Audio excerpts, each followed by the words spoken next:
So this is something that I've been waiting for a long time. I've seen things. I wanted to know which stabilizer that I wanted. Do I want a battery operated one? Do I want, I guess you could say, an analog operated one where this is just handheld? But yeah, I was excited to get this in today. This is the Neewer Carbon Fiber Stabilizer. And it comes with this nice pouch. Keep it nice and protected. I'll check that out later. Yeah, this is nice.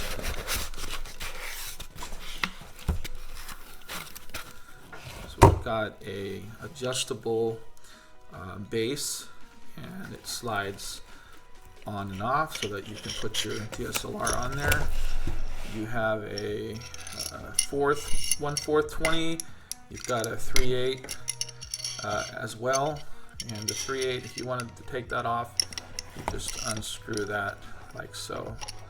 That's what I'm going to be doing. I'm using the 1/4 today for my DSLR. You've got a nice smooth handle here, sturdy grip. Does not slip. It's nice and tight. On this side, we've got the counterweights. We've got a larger one and two smaller ones on each side.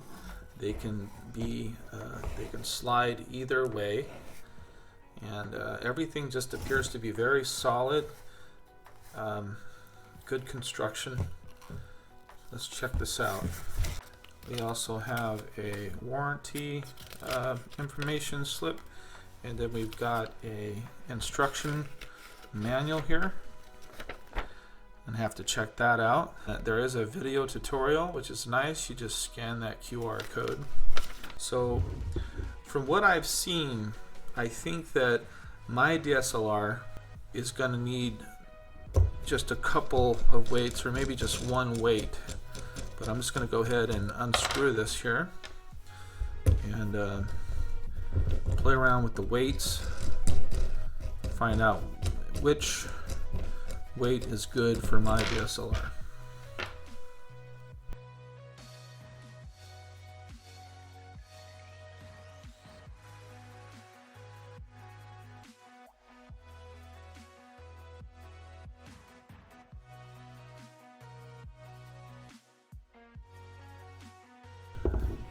I also noticed that there are rubber feet, so if you set this down on the surface, it's not going to mar our base plate. I am going to start off by placing this on the DSLR. If you notice, there are some measurements so you can kind of gauge where the base is going to set. I'm going to start with 0.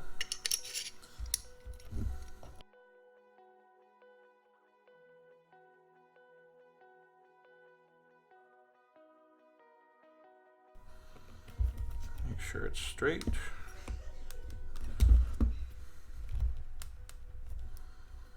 Very important you get that 90 degrees to the base of your camera. Of course, it doesn't have to be exact, but you will want to get it as good as possible. So now that we have our plate on our DSL, I'm just visually looking at the plate and kind of straightening it out. So we got that part done. Now I'm going to go ahead and take the DSLR, put that on the base. So I'm putting it on the base, and so I've centered the DSLR to the base. Now I'm centering the base to the arrow here on this side. And go ahead and tighten that down for now. Nice and tight.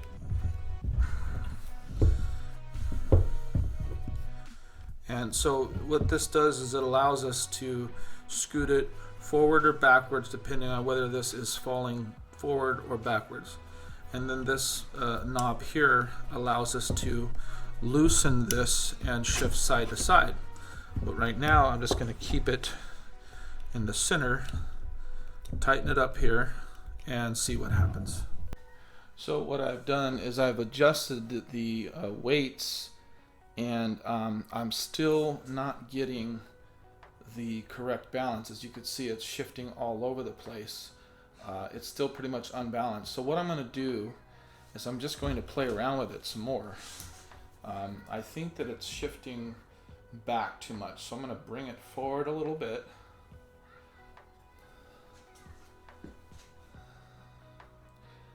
Okay, you can see that it's getting better, but it's not exactly 90 degrees, so I need to shift it to the left just a tad.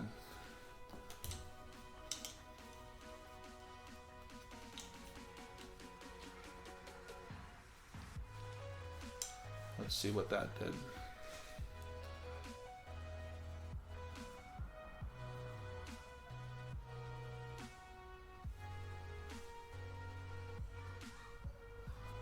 So just a few adjustments and we're already getting there. I'm going to work on it some more. So in addition to getting it balanced, there's a matter of letting it fall at a certain time. So we have 1/1000, 2/1000. That's a little quick. What we want is somewhere in between 2.5 seconds to 3 seconds. 1/1000, 2/1000. So we're going to do a little bit of adjusting here. So what I'm going to do is loosen this up and slide this up just a tad. Let's see if that changes the speed.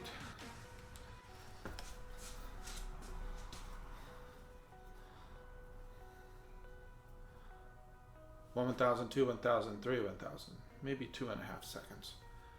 1/1000, 2 1,000 and a half. Yeah. So I think that is about the speed. That might be a little too slow.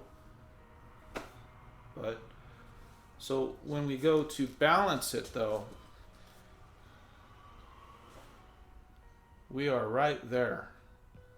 And I can go forward, I can go left, and that camera is not shaking, it's smooth. So that's basically what it takes.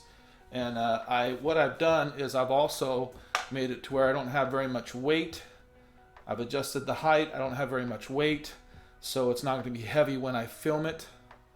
So that's also a good thing too. Basically what it is just micro adjustments until you get it 90 degrees to the floor, 90 degrees from your wrist, straight ahead, up and down. You don't want any tilting, you don't want any leaning, perfectly straight. You don't want the lens going too far forward or too far back. I mean, you can tell, your eye is going to see whether or not it needs some adjustments. All you do is you just adjust the shifting side to side with this lever and the front and forward with this lever. So I'm going to give you some examples now just to show you how smooth the stabilizer really is.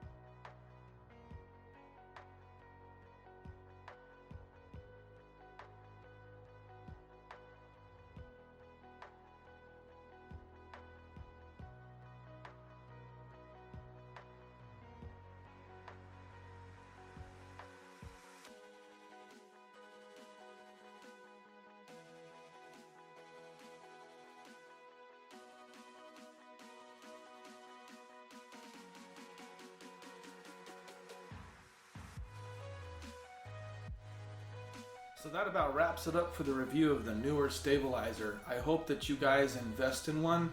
I am very impressed with this. Obviously I am not a professional, but it certainly did improve my footage 100 times better, that is. I mean, I like the carbon fiber. It makes this a whole lot lighter. I would definitely recommend tweaking this setup to where you don't have to use as many weights.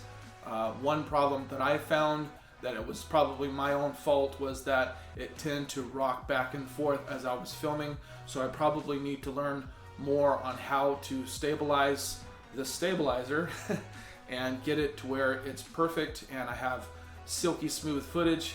Well, I hope you enjoyed this and I hope this was helpful. Have a great day.